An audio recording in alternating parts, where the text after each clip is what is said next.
जय Hind students.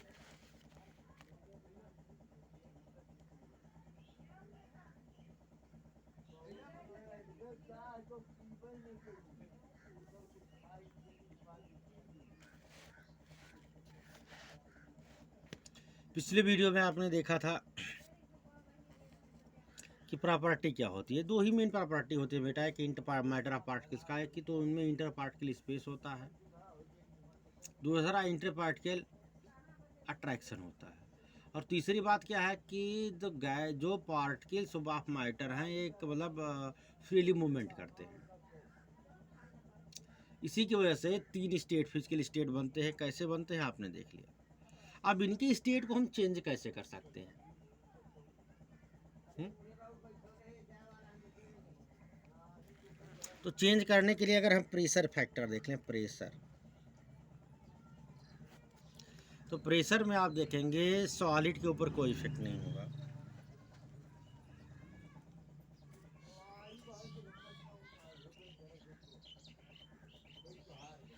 No effect. Liquid,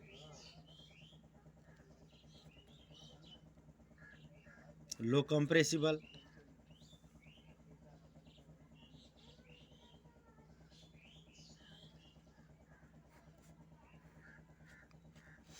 solid के ऊपर कोई इफेक्ट नहीं होगा। लिक्विड जो है काफ़ी लो कंप्रेसिबल है, उसकी कंप्रेसिबिलिटी काफ़ी कम होती है।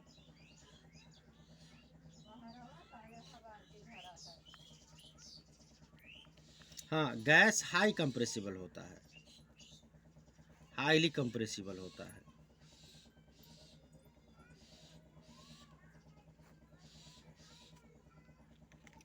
तो गैस को अगर आप प्रेशराइज करोगे, गैस के ऊपर प्रेशर अप्लाई करोगे, तो ये कंप्रेस्ड होंगे क्योंकि इसके पार्टिकल दूर दूर होते हैं। दूर दूर से मान लीजिए गैस के पार्टिकल्स हैं। अगर आप इसको कंप्रेस करोगे, प्रेशर दोगे, तो ये पार्टिकल्स एक दूसरे से नज़दीक आएंगे, और नज़दीक आने के बाद मान लीजिए जितने कंप्रेस हो सकते थे ये घट के इतने आ गए। तो इनकी जो फिजिकल स्टेट है, अब देखिए फिजिकल स्टेट जो सॉलिड, लिक्विड और गैस वाला फिजिकल स्टेट होता है किस पे डिपेंड करता है? सॉलिड, लिक्विड, गैस जो फिजिकल स्टेट बने हुए हैं किस पे डिपेंड करते हैं? सारे फिजिकल स्टेट किस वजह से हैं? इंटर पार्टिकल स्पेस की वजह से। अब यहाँ आपने देखा प्रेशर की वजह से मॉलिक्यूल नज़दीक आए और इंटर पार्टिकल स्पेस घट गया।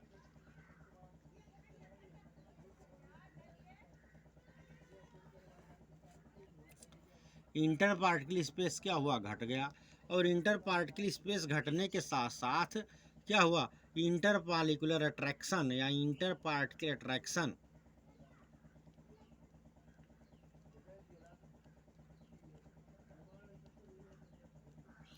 इंटर मॉलिक्यूलर अट्रैक्शन या इंटर पार्टिकल अट्रैक्शन क्या हुआ? बढ़ गया। और आप जानते हैं जब इंटर पार्टिकल अट्रैक्शन बढ़ गया, मॉलिक्यूल नज़दीक आ गए, तो वो क्या हो गया? वो गैस कन्वर्ट हो गया लिक्विड में, और गैस क्या हो जाएगा? कन्वर्ट हो जाएगा लिक्विड में। तो इस तरह से हम इसके फिजिकल स्टेट को चेंज कर सकते हैं। इस तरह से हम इसके फिजिकल स्टेट को चेंज कर सकते हैं स्टूडेंट्स। अब यहाँ एक और बात हमको देखनी है और बहुत ज़रूरी भी है। यहाँ एक और बात देखनी है जो कि बहुत ज़रूरी भी है। क्या देखनी है उस पर हम चर्चा कर लेते हैं। टेम्परेचर बहुत बड़ा फैक्टर है इसमें, बहुत बड़ा फैक्टर है। ठीक है, सॉलिड को आप टेम्परेचर नहीं दे सकते, लेकिन उसको हीट सॉलिड को आप कंप्रेस नहीं कर सकते। सॉलिड को आप कंप्रेस नहीं कर सकते, कुछ भी कंप्रेस नहीं कर सकते, मानता हूँ मैं, लेकिन सॉलिड को टेम्परेचर तो दे सकते हो। तो अगर सॉलिड को आपने टेम्परेचर दिया तो टेम्परेचर यूज कहाँ होता है? ये टेम्परेचर यूज कहाँ होता है? ये टेम्परेचर क्या करेगा? जो पार्टिकल हैं, पार्टिकल्स ऑफ सॉलिड जो को आपस में मूवमेंट कर रहे हैं, उस मूवमेंट को कौन सी एनर्जी बोलोगे आप? Kinetic energy. सॉलिड के पार्टिकल्स जो मूवमेंट कर रहे हैं, जो उनकी काइनेटिक एनर्जी है, सीधा उस काइनेटिक एनर्जी को बढ़ाएगा ये। टेम्परेचर क्या करेगा? काइनेटिक एनर्जी ऑफ पार्टिकल को इंक्रीज कर देगा। अगर आपने टेम्परेचर को कैपिटल टी से लिख रहा हूँ इंक्रीज किया, तो इसके इंक्रीज करने से काइनेटिक एनर्जी क्या होगी? बढ़ जाएगी। अब काइनेटिक एनर्जी जब बढ़ेगी तो पार्टिकल क्या करेंगे, फ्रीली मूवमेंट करना शुरू करेंगे। काइनेटिक एनर्जी बढ़ेगी ना तो क्या होगा, उसका मोशन बढ़ेगा पार्टिकल्स का।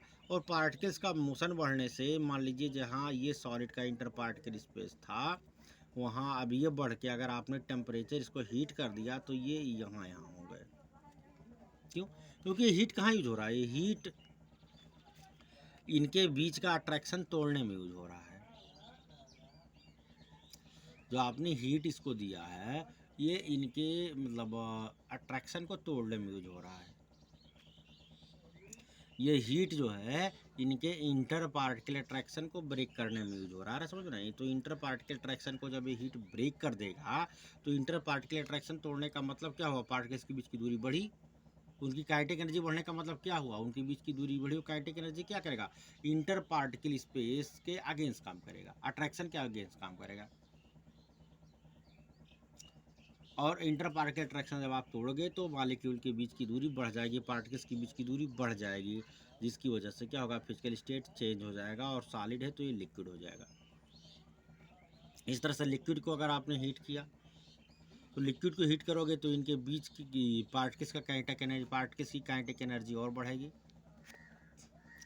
लिक्विड को अगर आप हीट कर रहे हो तो पार्टिकल्स की काइनेटिक एनर्जी और बढ़ेगी। काइनेटिक एनर्जी बढ़ने से क्या होगा, पार्टिकल्स और दूर दूर हो जाएंगे और फिर ये liquid become change into gas. यानी सॉलिड को आप लिख सकते हो, सॉलिड को हीट करके आप लिक्विड में कन्वर्ट कर सकते हो, लिक्विड को हीट करके आप गैस में कन्वर्ट कर सकते हो। इसी तरह से गैस को कूल करके आप किस में कन्वर्ट कर सकते हो, ठंडा जब गैस को करोगे तो क्या होगा, पार्टिकल्स की काइनेटिक एनर्जी घटेगी। तो आप उसको कूलिंग दोगे तो क्या होगा, पार्टिकल्स की काइनेटिक एनर्जी घटेगी। फ्रिज में पानी आप डालते हो, ठंडा करते हो, बर्फ जम जाती है। क्यों जमती है भाई, बर्फ जमाए फ्रिज में ना, पानी रखते हो बॉटल में और उसको फ्रीजर में डाल देते हो तो वो क्या होता है, वो सॉलिड हो जाता है। क्यों सॉलिड होता है, इसका रीजन ही है कि जब आप गैस को, अभी गैस है ना, जो खाना बनते समय उबलता है, गैस बनता है, वाटर वेपर बनता है, लेकिन वाटर वेपर थोड़ा सा इसे ऊपर जाता है वाटर ड्रॉपलेट में कन्वर्ट हो जाता है। वाटर वेपर जैसे ही थोड़ा सा ऊपर जाता है वाटर ड्रॉपलेट में कन्वर्ट हो जाता है। क्यों कन्वर्ट होता है, क्योंकि जैसे ही वो गैस कूल होती है उसकी काइनेटिक एनर्जी घटती है और फिर पार्टिकल्स नज़दीक आ जाते हैं और ये गैस हो गई आपकी लिक्विड में कन्वर्ट। और जैसा कि पानी को फ्रिज में रखते हो आप लिक्विड को और कूल कर दोगे तो क्या हो जाएगा, ये सॉलिड हो जाएगा। यानी टेम्परेचर बढ़ा करके आप काइनेटिक एनर्जी बढ़ा दोगे, जिससे क्या होगा, फिजिकल स्टेट पार्टिकल्स के बीच की दूरी बढ़ जाएगी और सॉलिड लिक्विड मेल्ट हो जाएगा। अच्छा, इस प्रोसेस को क्या बोलते हैं, इस प्रोसेस को बोलते हैं मेल्टिंग।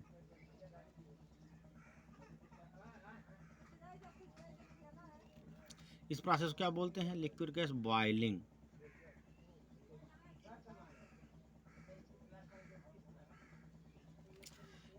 इस तरह से इस प्रोसेस को आप बोलेंगे कंडेंसेशन, जो गैस लिक्विड में कन्वर्ट हो रहा है, कंडेंसेशन। और इस प्रोसेस को आप बोलेंगे, आपने क्या किया, लिक्विड को कूल करके सॉलिड में कन्वर्ट कर दिया, फ्रीज, इसको बोलते हैं फ्रीजिंग। इसके बारे में हम डेप्थ में बाद में चर्चा करेंगे। तो सॉलिड को आपने हीट किया, लिक्विड में कन्वर्ट हुआ। क्यों, क्योंकि इंटर पार्टिकल के बीच की काइनेटिक एनर्जी बढ़ी और इंटर पार्टिकल स्पेस बढ़ गया। उसी तरह से लिक्विड गैस में कन्वर्ट हो जाएगा, गैस को ठंडा करोगे आप लिक्विड में कन्वर्ट हो जाएगा, लिक्विड को ठंडा करोगे आप सॉलिड में कन्वर्ट हो जाएगा। लेकिन कुछ चीज़ें ऐसी हैं जो लिक्विड स्टेट होता है, जैसे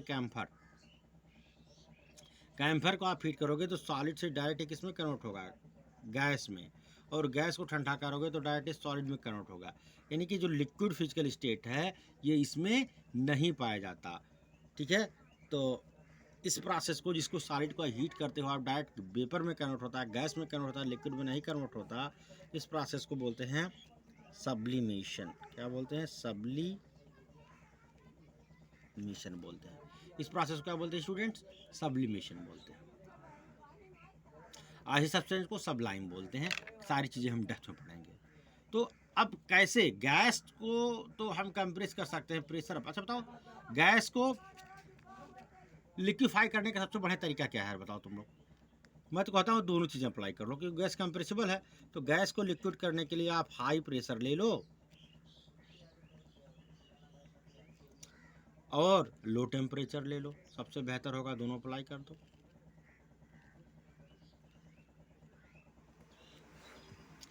है ना।